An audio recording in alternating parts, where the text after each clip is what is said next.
আসসালামু আলাইকুম। লিগ্যাল ট্রিটমেন্টের পক্ষ থেকে স্বাগত। ভূমি ব্যবস্থাপনায় বাংলাদেশ ডিজিটাল জরিপ, বাংলাদেশ ডিজিটাল সার্ভে বিডিএস জাতীয় জীবনে এক গুরুত্বপূর্ণ অধ্যায় হতে চলেছে, কারণ এর মাধ্যমে দেশের নাগরিকদের ভূমি সংক্রান্ত দীর্ঘমেয়াদী হয়রানি ও বিপুল অর্থ ব্যয় বন্ধ করা সম্ভব হবে।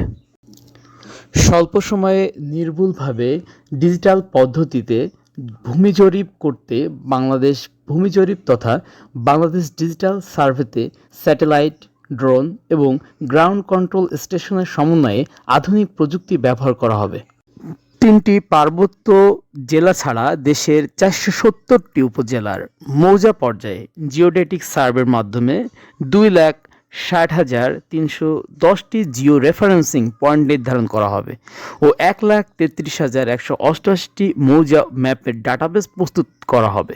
ভূমিতে আগে জরিপ করা থাকলে ওই জরিপের ডিজিটাইজ ম্যাপের সঙ্গে নতুন ম্যাপ সুপার ইম্পোজ করেই বানানো হবে জিও রেফারেন্স মৌজা ম্যাপ।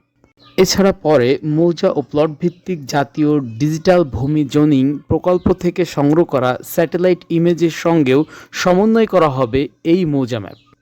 এ সার্ভের মূল উদ্দেশ্য অল্প সময়ে সমগ্র বাংলাদেশে ক্যাডাস্ট্রাল সার্ভে তথা ভূসম্পদ জরিপ শেষ করা এবং পরে মাঠে গিয়ে সার্ভের প্রয়োজনীয়তা কমিয়ে আনা। এ প্রকল্পের আওতায় নির্ধারিত জিও রেফারেন্সকৃত মৌজা ম্যাপ ভূমি ব্যবস্থাপনা অটোমেশন প্রকল্পে সরবরাহ করা হবে। জমি বিক্রির পর নামজারি খতিয়ান পরিবর্তনের সঙ্গে সঙ্গে ম্যাপের সীমানাও বদলে যাবে। এতে বাড়তি করে দরকার হবে না আলাদাভাবে স্থাপিত কোনো রেফারেন্স জিওডেটিক প্লার তথা জরিপের জন্য প্লার স্থাপনের। রেকর্ডের জন্য আপনার যা যা প্রয়োজন হবে: 1. দলিল ও রেকর্ডীয় খতিয়ান সংগ্রহে রাখুন। 2. নামজারি না থাকলে অতি দ্রুত জমির নামজারি সম্পূর্ণ করুন। 3. খাজনা হাল নাগাদ রাখুন।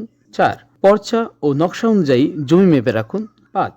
জমির সীমানা আইল নির্ধারণ করে রাখুন। 6. জমি দখলে রাখুন। 7. ইজমালি ও পৈতৃক সম্পত্তি হলে ওয়ারিশ সনদ সংগ্রহ করে রাখুন। প্রয়োজনে বন্টননামা দলিল করুন, প্রয়োজনে এওয়াজ বদল করুন এবং নামজারি করে রাখুন। 8. আগত জরিপে উক্ত জমির খাজনা দেওয়া না থাকলে জমি খাস হয়ে যাবে। এভাবে আরও আইনি বিষয় ও পরামর্শ জানতে লিগ্যাল ট্রিটমেন্টের সাথে থাকুন। ভিডিওটি দেখার জন্য ধন্যবাদ।